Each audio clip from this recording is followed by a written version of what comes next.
A gente recebe aqui no Link News a Maíra Gaiato, que é psicóloga especializada em autismo. Maíra, boa noite para você. Eu quero puxar um gancho já de início sobre o diagnóstico. Existe um dado da OMS que fala em 1 a cada 160 crianças com autismo no mundo. Aqui no Brasil, oficialmente, o IBGE fala numa média de 240 mil crianças de 0 a 13 anos. Mas alguns estudos chegam a falar em até 2 milhões de crianças e adolescentes com esse transtorno. Qual é a dificuldade de diagnosticar esse transtorno numa criança hoje? Exatamente. Antigamente, em 1980, há pouco tempo atrás, esse diagnóstico era dado para 1 a cada 10 mil crianças. E hoje já tem alguns estudos falando sobre 1 em cada 59 crianças. A tendência é aumentar cada vez mais, tem aumentado exponencialmente o número de crianças.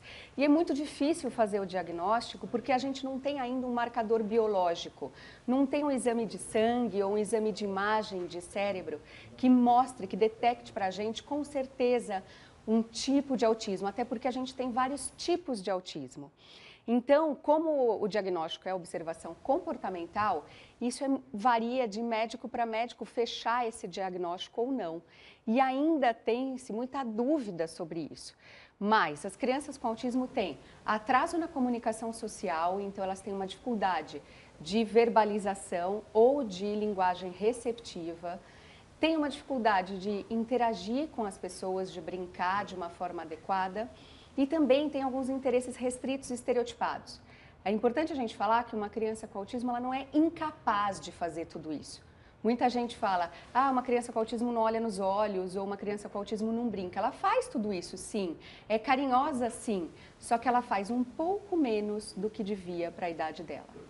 Maíra, esses estereótipos se prendem a esse transtorno e ficam crescendo. Mas por que tem essa carga? Por que se criou essa ilusão de que as crianças com autismo não têm carinho, são violentas? Tem alguma explicação histórica para isso? Tem, provavelmente porque lá atrás, quando era 1 para cada 10 mil crianças, só os casos muito graves eram diagnosticados, que geralmente são casos associados à deficiência intelectual.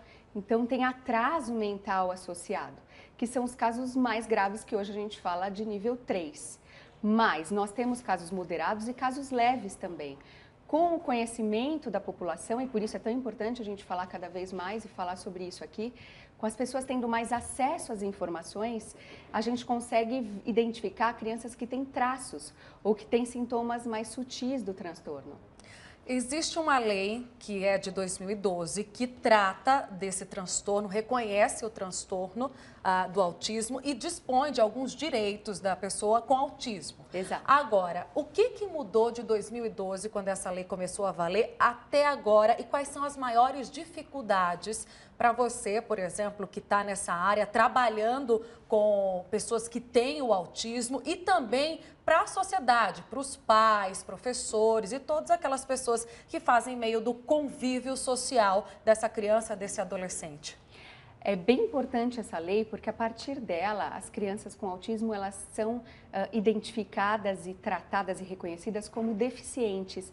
Então elas têm direitos, elas têm uma série de direitos, principalmente sobre ter tratamento.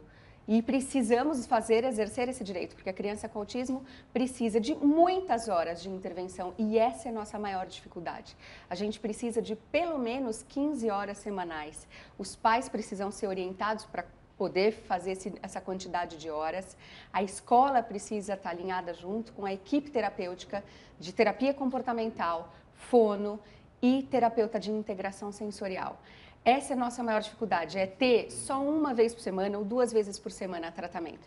E tudo que a gente quer aprender com eficácia, por exemplo, para ser alfabetizado, se você tiver uma aula 1 hora por semana, vai ser muito difícil você conseguir atingir essa meta.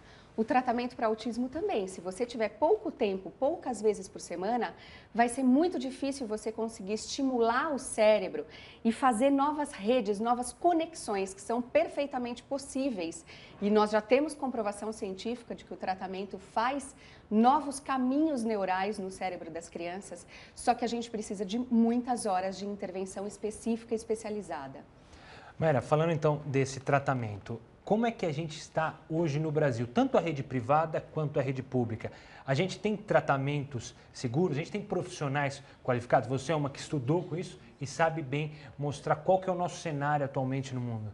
Muito difícil, nós temos pouquíssimos profissionais realmente especialistas em autismo. Nós temos muito pouco na faculdade sobre isso, porque o autismo, a questão do autismo ela é muito peculiar. São crianças que têm um funcionamento específico e a gente não pode tratar como uma psicoterapia comum, com uma fonoaudiologia comum. A gente precisa de profissionais ultra especializados, que saibam muito bem o que estão fazendo, porque dá para a gente recuperar sintomas, dá para a gente recuperar atrasos das crianças e deixar uma qualidade de vida muito melhor, com autonomia e independência. Mas nós não temos o suficiente na rede pública, todas as instituições estão lotadas e na rede privada também. Nós precisamos de mais profissionais fazendo as coisas direitinho. Mas eu acho que o primeiro passo é identificar dentro de casa, né? Sim. É importante que os pais Sim. estejam atentos aos sinais que a criança dá. Sim. E quais são esses sinais para que esse pai ou essa mãe possa levar essa criança ao médico o mais rápido possível? Excelente colocação, porque os pais geralmente buscam um checklist para preencher na internet. E aí eles, um conjunto de perguntas, olha nos olhos, sim ou não? E as crianças com autismo olham. É carinhoso, sim ou não? E as crianças são. E assim eles vão se enganando e demorando mais tempo para fazer o tratamento. Então é importante, tem algum atraso na comunicação? Ele faz pelo menos 70% das vezes o que você pede, ele olha pelo menos 70% das vezes que você chama, ele brinca, consegue usar os brinquedos com a função que aquele brinquedo tem, consegue verbalizar, se não fala, aponta, faz mímicas, faz gestos, demonstra com figuras, aponta. Tem um tipo de comunicação também não verbal, porque daí, não especificamente de linguagem, mas ele pode ter outras formas de se comunicar, como crianças com mutismo ou com um atraso específico de linguagem fazem, né? Então, se tem dificuldade, se com 2 anos de idade já não consegue ter diálogos importantes, já não faz relato de eventos passados, se com 1 ano não fala palavrinhas, ignora a maior parte das vezes que os pais chamam, precisa de intervenção imediata. Tá certo, a gente conversou com a Mayra Gaiato, que é psicóloga especializada em autismo, para falar sobre a importância desse tratamento. Mayra, obrigado pela participação conosco. Obrigada.